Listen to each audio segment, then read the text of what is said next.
Hi, it's time again for Habs Fan Reaction with your host, Matt the Habs Fan. So this time it's really good news and good news. That is encouraging, especially since the last two games were road games and back-to-back wins on two nights against two really good teams, the Coyotes of Arizona and the Las Vegas Golden Knights. So let's talk a little bit about the first game against the Coyotes. Obviously, the first goal was a very Gallagher-esque goal again for the first game of the goal against the Coyotes. Jammed it in there uh, in that Gallagher style. Love to see that. Thought we saw some great goaltending by Carey Price. Um,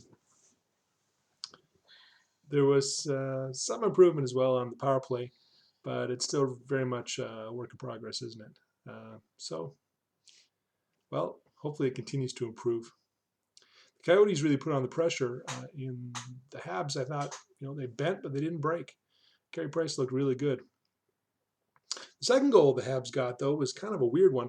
I've never seen this before, but apparently the blade of Ranta, the Coyotes goalie, the blade of his skate actually came out of his skate. And so you could see if you were watching the game, the kind of bizarre contortions the poor guy was taking in order to try to make the save. But pretty challenging to make a save when you've only got one skate if you're a goalie. But I guess we'll take it. Good pressure on the offense and improved defense by the Habs, I thought, in that game.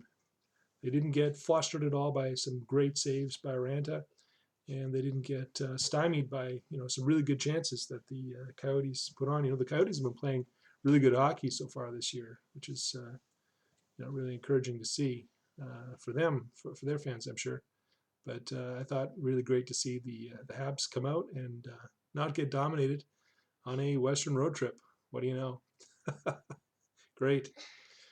Third goal was a really good goal. Beauty of a cross crease pass by Suzuki to Cousins for a great goal. He made no mistake on the open side there.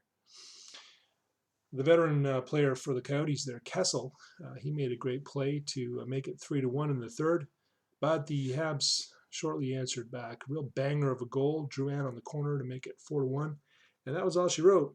Carey Price backstopped the Habs to a good win. Next night, they were in Las Vegas against the Golden Knights with Keith Kincaid, the backup goalie, in nets this time. Again, I thought the Habs came out with a lot of good chances in the first and really put on the pressure. They were showing their offensive capability, which is really encouraging to see. And then Danault actually got the first goal with a real beauty of a rebound pickup. Made no mistake on the open side. It was really excellent. Kincaid looked really good, I thought. He's a really good goalie. Carlson, then of the Las Vegas Golden Knights, picked up a turnover, put it away to make the game 1-1. And Tuck of Las Vegas then got another goal on a breakaway late in the first. So that made us basically end the first on a bit of a downer note. But the Habs came out with good effort there in the second. And especially the goal there that Drouin scored to tie it and make it 2-2. Really great effort there. Good move on the right-hand side of the net to tie the game at 2, scoring on Marc-Andre Fleury. Great to see Drouin doing so great this season. He's really living up to his potential, I think, now. This is his 7th goal of the season already in this young season, so awesome to see him playing so well. Absolutely fantastic save shortly thereafter by Kincaid on Stone. Another one later on a breakaway by Carlson. So Kincaid, although a couple of the goals that happened were, I'm sure he wanted those back. The goal that happened there to make it 3-2 was it was 3-2 at that point. Let me see. Oh yeah, it was the 4th goal actually by Vegas. A bit of an abortive play there by Kincaid. He tried to play the puck and it ended up being turned over and it ended up in the net. Not every goalie can play the puck as well as Carey Price can, I guess. Anyway, Las Vegas scored 2 more goals, making it in the third period 4-2. And so, this was, yeah, I'm sure that they felt at that point that they were going to win the game. Got to be only 6.5 minutes remaining in the game before the Habs were able to score another goal. Thomas Tatar actually got a power play goal there with 6.5 minutes remaining. Another weird goal.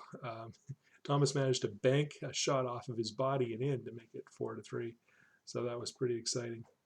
And then, even more exciting, with 2 minutes to play, Armia with a great centering pass across to Gallagher, who once again a bank off of his skate and into the net. So tying the game at 4-4. So we went to overtime.